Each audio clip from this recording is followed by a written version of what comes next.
Hi, I'm Dr. Monique Simair, founder, CEO, and principal scientist at Maven Water Environment. Here at Maven Water Environment, we are focused on helping mines clean up their water. In order to help the world decrease their carbon footprint, more mining is needed in order to make batteries, solar panels, and all those things. And we need to make sure that the water stays clean while that happens. So what we do at Maven, we have laboratories, pilot facilities, and offices where we consult and help mines from around the world keep their water clean.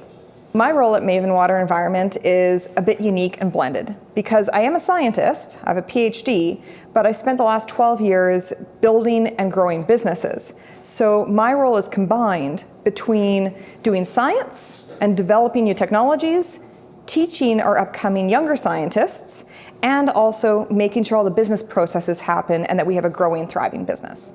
A typical day for me, there's nothing typical ever. The only typical thing is that it's always going to be different.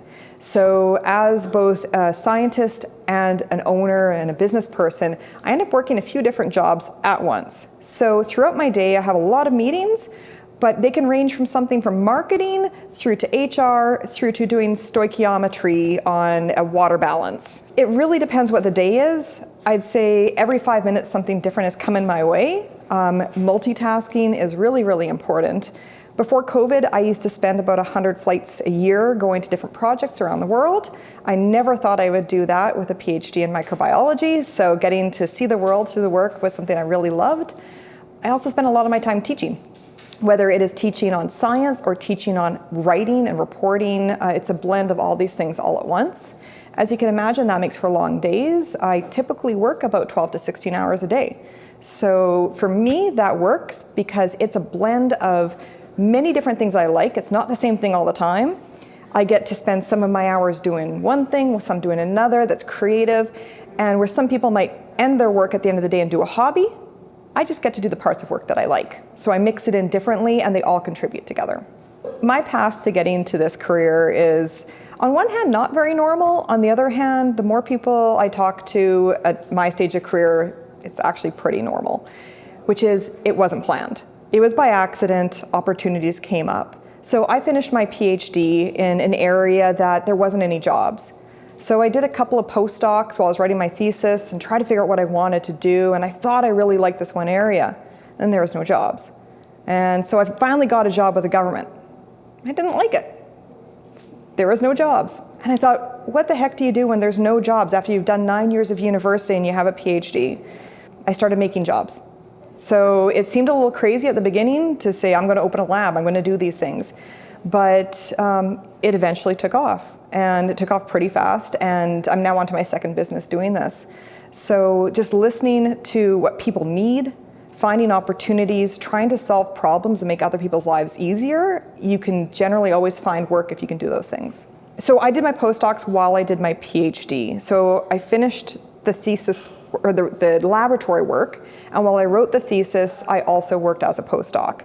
Whereas for many people, they do it after, so it adds on years. I did it at the same time. And so I did a postdoc at the Vaccine Infectious Disease Organization first, and I was helping to develop software to track the evolution of infectious diseases.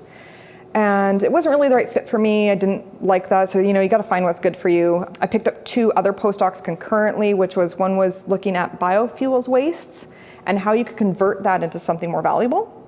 And on the other side, I picked up a postdoc in collaboration with a geochemistry lab, which I had never taken a geochemistry class in my life. And I was helping them look at microbes that live with mines. And people weren't looking at this really at that point in time. So we're collaborating, figuring this out. And then one day it came up, they said, Monique, would you come up to the mine to get some samples? And I said, well, that's the same time as this conference in Montreal. I've never been to Montreal. It'd be kind of cool, And I thought, when on earth could I ever have a chance to go to a mine? I've never seen one. That would be kind of neat. So I went with the mine. And when I went up there, I just fell in love with it because there was so many different people. It's like a little team of experts of from a journeyman plumber to a mechanic to a geochemist to a toxicologist. And they're all working together to solve problems. And I just fell in love with it and knew that's what I wanted to work in. The thing that I love about what I do has actually changed over the years. At first it was a lot of science. I never thought I'd be a laboratory or science person because I thought that was kind of sitting by yourself at a lab or something by a microscope. And when I learned that that was actually team-oriented and a teamwork to get something done, that really clicked with me and why I started to love science and work more in that. But then as I got into the business side, I realized that it's much more than that. And I've already successfully built one business, sold it to a publicly traded company. And one of the big drivers for me in starting a second company was actually not just about the science, but about the people. And the thought for me to be able to start up a company where I could create really good jobs for people. I thought back to when I graduated and there was no jobs for scientists. I thought we have all these brains out there and they're getting stuck in these routine, mundane jobs where they can't be innovative, they can't be creative, and we're losing that brain power.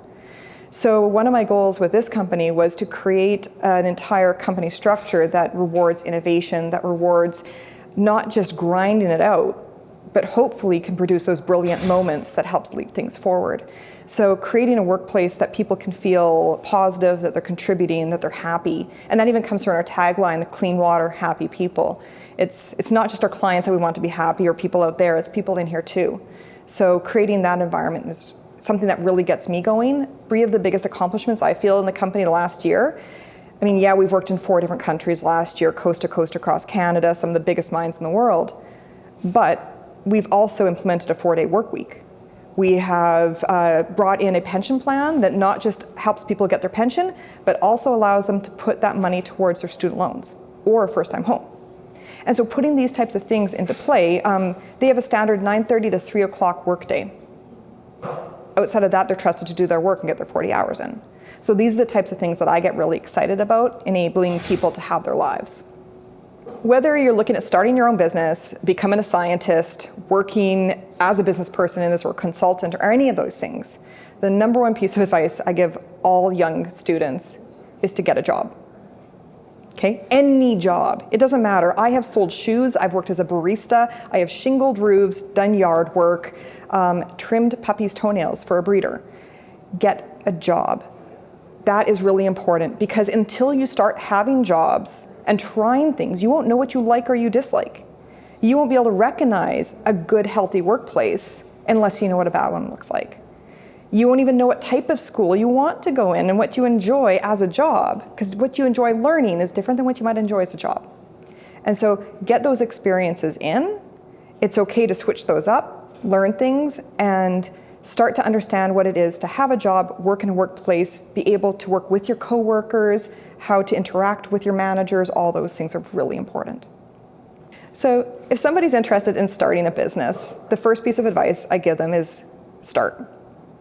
A quote that my youngest brother has told me before, and he's best known as one of the founders of Skip the Dishes, so he knows a bit what he's talking about, is you can't steer a bike that's not moving. So unless you start the business, unless you start something, you can't modify it, you can't change it, adapt it.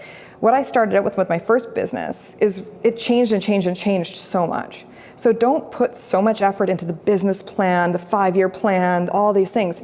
Just get it moving and that will come as long as you're aware of what your client needs are and what they're asking for. Some general career advice is to make sure that you develop your communication skills.